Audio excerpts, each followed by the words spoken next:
Hello there, and this is just going to be a quick little video on equipment rates, specifically equipment rates as derived by our fuel rates inside the estimator. So what we're first going to do here is we're going to come up to our tables. We're going to open equipment, and we'll double click on a piece of equipment. You can see that we have several different areas. We have several different rates which go by that area.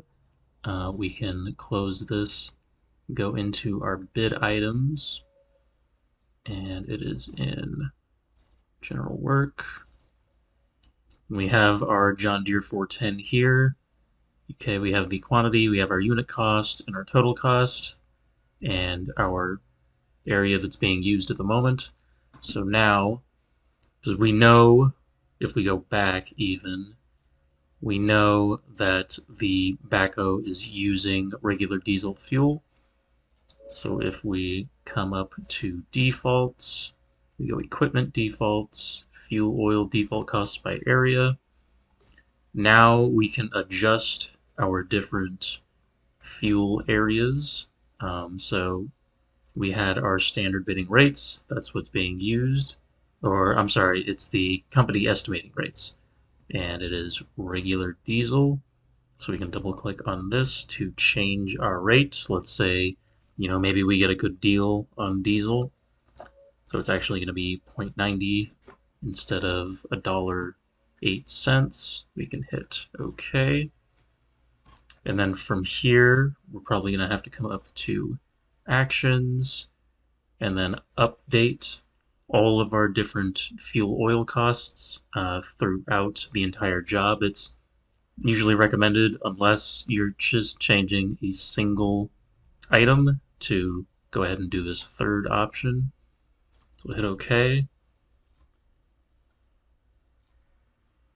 And so once that's done, what we can do is we can come up to our summary sheet and then go over to our equipment details. You can see how our fuel is being applied through all of our different costs. So this is 5942. Then if we were to go back and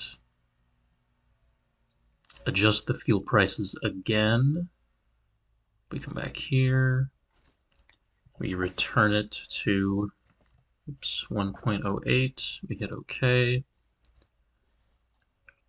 And we update through the job again. One thing that people don't seem to realize is that it is imperative that you come up here to the Actions menu after making a change in these default tables to go ahead and update it through the job so that your changes are actually applied and you're not operating under any false information.